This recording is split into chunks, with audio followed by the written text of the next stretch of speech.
Tak hanya tampil keren di persidangan, usai sidang suami Sandra Dewi ini juga tampak santai. Bahkan sempat saling melempar senyum dengan sesama terdakwa dan juga kepada awak media dalam kondisi tangan terborgol serta memakai rompi tahanan.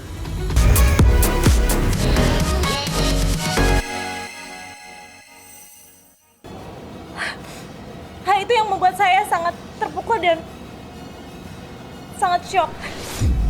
Saya menggunakan uang untuk investasi adalah uang yang saya kumpulkan untuk masa depan anak-anak saya.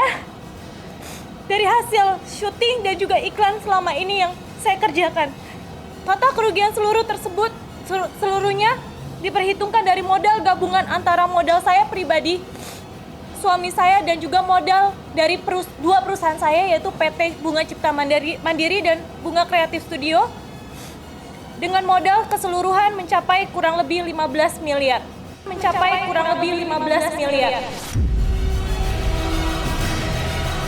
Yang sekarang jadi fokus aku tuh nyehatin mental dulu aja sih. Karena mentalnya emang bener-bener kayak down banget. Terus supaya pemeriksaannya dilancarin. Menurut informasi atau peristiwa yang dilaporkan oleh pelapor dan terlapor itu melakukan kerjasama investasi, kemudian akhirnya pelapor mentransfer sejumlah uang secara bertahap.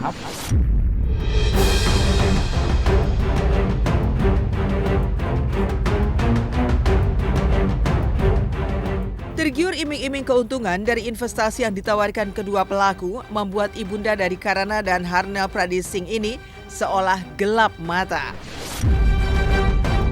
Ya, Bunga bahkan sampai berani berbohong kepada sang suami Sukdek Singh terkait besaran investasi yang sudah ditanamkannya sejak tahun 2002 lalu itu, seraya mengajak serta pula sang suami untuk ikut menanamkan modalnya.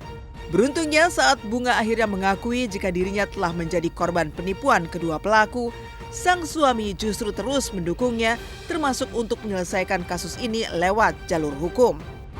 Agar semakin meyakinkan saya, terlapor kemudian mempresentasikan kepada saya terkait keuntungan investasi tersebut dan memberikan purchase order pengadaan barang. Saya kemudian setuju atas tawaran terlapor sehingga saya mengirimkan uang investasi kepada terlapor dengan jumlah keseluruhan mencapai 6,2 miliar secara bertahap. Terlapor kemudian meminta saya agar membujuk suami saya untuk turut serta berinvestasi kepada terlapor. Dan total uang yang diinvestasikan suami saya kepada terlapor kurang lebih sekitar 6,5 miliar rupiah. Kecurigaan kemudian muncul pada bulan Mei 2024, di mana pembayaran profit oleh para terlapor tidak sesuai kesepakatan. Hingga pada Juli 2024, profit tidak dibayarkan terlapor sepenuhnya kepada saya. Bersamaan dengan itu dikejutkan dengan adanya korban-korban lainnya yang memiliki nasib serupa dengan saya. Iya, aku dan suami dengan dia nggak marah sama saya aja tuh udah nguatin banget sih, Mbak. Suami saya nggak pernah tuh kalimat menyalahkan saya. Tuh sama sekali nggak pernah, Mbak. Itu yang kadang-kadang saya bikin gimana ya, suami saya, anak-anak saya tuh sampai bilang, "It's okay, Mami." Kayak mereka nggak ngerti kan, "It's okay, Mami. Nanti uang aku pakai aja," gitu. Itu buat saya nyesek banget sih. Terus suami saya selalu bilang, "Gak apa-apa, nanti saya jual beberapa tanah saya buat ganti uang kamu." Tapi jujur saya bukan itu yang saya pengen sih. Kayak saya ngerasa feeling guilty aja sama suami dan anak-anak saya gitu. Ya sebagai teman pasti yang pertama kali diminta adalah permintaan maaf dulu kali ya. Ini maaf aja belum, apalagi ganti rugi dan lain sebagainya gitu loh. Jadi memang ada upaya-upaya mediasi, terus kemudian somasi yang kami kirimkan. Tapi kok ternyata tidak ditindaklanjuti dengan baik. Saat ini kasus sedang didalami oleh rekan-rekan dari penyelidik Subdit Harda Ditreskrim Polda Metro Jaya. Ya, pendalaman ini dalam tahap penyelidikan.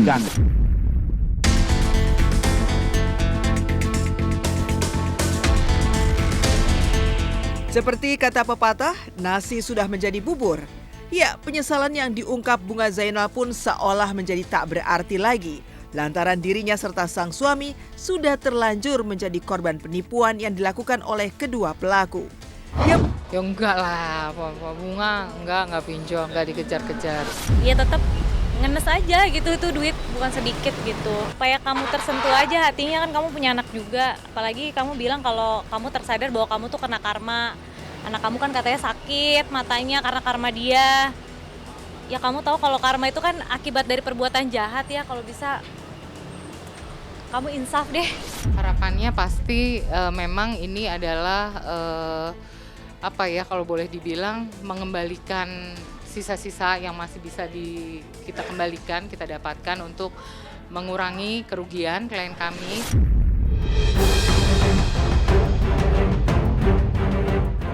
Lagi-lagi tampil necis dan klimis, padahal tangan diborgol, Harvey Muiz, suami Sandra Dewi, kembali jalani sidang dan bikin jadi sorotan. Jika Bunga Zainal menjadi korban penipuan 15 miliar, maka berikutnya ada Harvey Muiz, terdakwa kasus dugaan mega korupsi timah 300 triliun. Sidang lanjutan kasus dugaan korupsi PT Timah yang merugikan negara sebesar 300 triliun dan mendudukan Harvey Muiz, suami aktris Sandra Dewi, di kursi pesakitan kembali digelar di Pengadilan Tipikor Jakarta Kamis kemarin. Terlepas dari jalannya sidang, yang justru viral menuai sorotan adalah lagi-lagi penampilan Harvey Muiz kembali tampil rapi, necis dan juga klimis.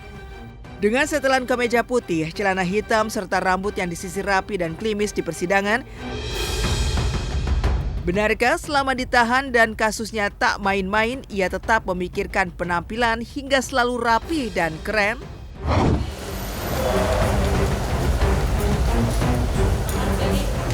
Servi.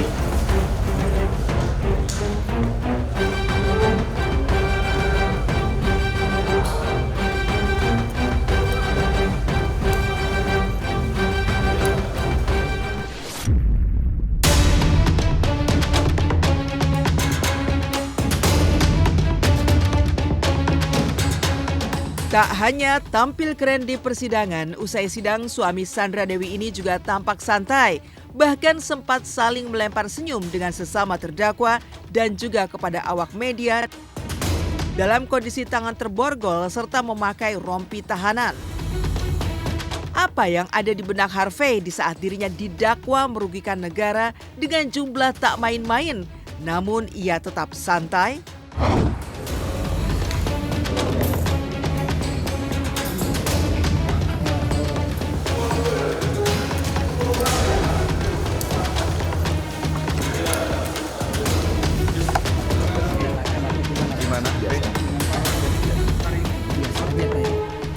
Publik melihat dia tidak pernah menunjukkan keprihatinan. Jadi idealnya dia menyesuaikan diri dengan kondisinya, walau hak dia juga untuk klimis. Tetapi di mata publik kayak, ini orang gimana sih gitu ya. Kok dalam keadaan biasa dan keadaan terjepit masalah hukum, terlibat tindak pidana korupsi, kok senyumnya sama begitu ya. Netizen akan memberikan Harvey Muiz nilai buruk karena dianggap, mohon maaf dalam tanda kutip, tidak tahu diri, padahal masih bermasalah.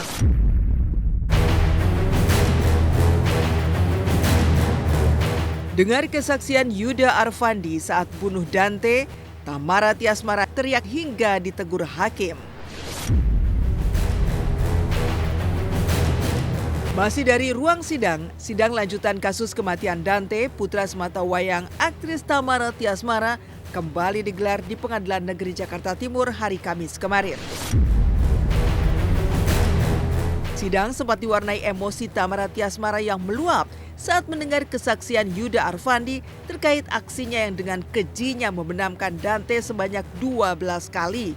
Namun, Yuda membantah jika hal itu dia lakukan lantaran ingin membunuh korban.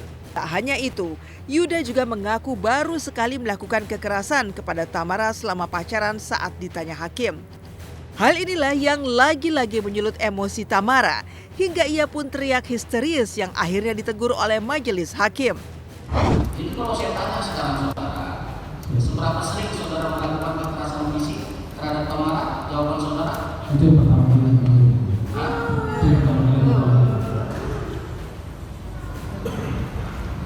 Saya ingatkan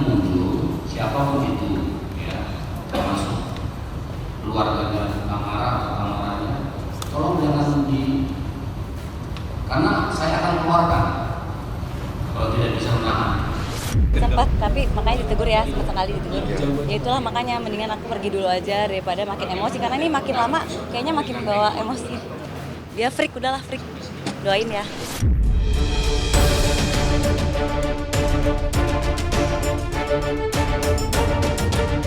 Sementara di sidang sebelumnya, keluarga Tamara dan keluarga Yuda Arfandi juga sempat terlibat adu mulut di lobi hingga halaman parkir Pengadilan Negeri Jakarta Timur. Keributan dipicu oleh salah satu keluarga Yuda yang diduga memprovokasi keluarga Tamara. Insiden ini sontak membuat Ristia Aryuni, ibunda Tamara, langsung pasang badan dan menghadang keluarga Yuda Arfandi dengan garang.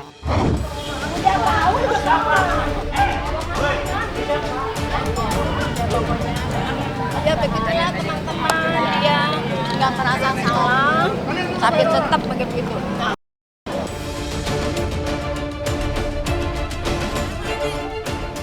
Ya, yang posting kan gak cuma 1-2 orang, tapi masyarakat.